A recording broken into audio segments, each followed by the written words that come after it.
Himalaya hilsum tu harna tong kom halo chu harna chu tin hau Giêsu ni akamti kharo harle van sang in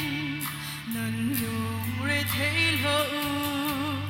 chan dong thiang in nan sina ko lai akamti Pathian pi mi si asung loi tu ke ama he chun zai thil man tong ning lo ka ti lo thong nak a ka pe tu khri thong in kanum na ga a ka te tu thil zai man an kho ti lai lo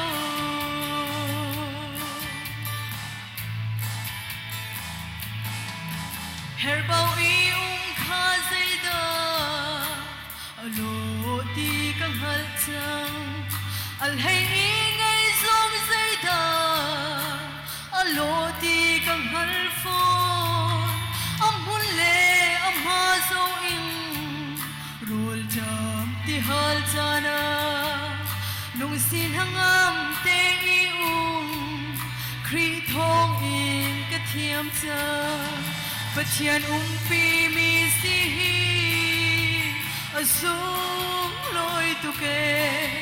ama he chun zai thil man tong ning lo ka ti lo thon nak a ka pe tu khri thong in kanum na ga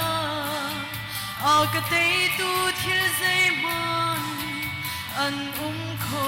ti lai lo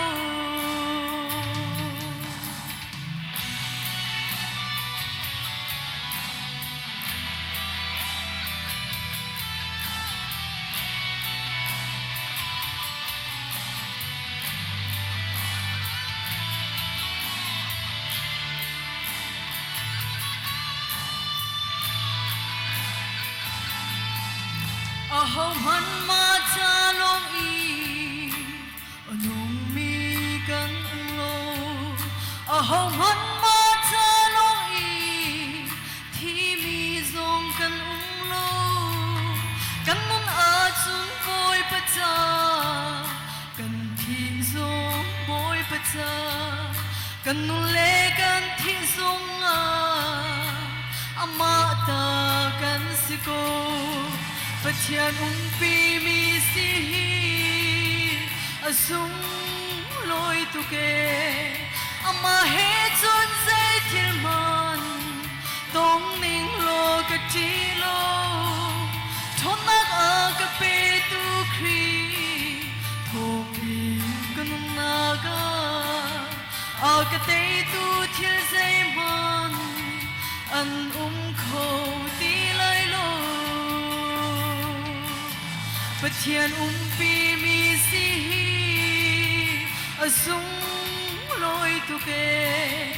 ama he chun zai thil man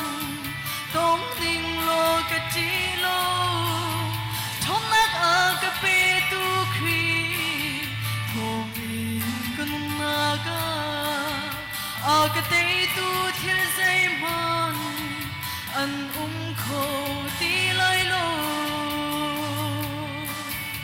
a ka te tu thil zai man an kho ti lai lo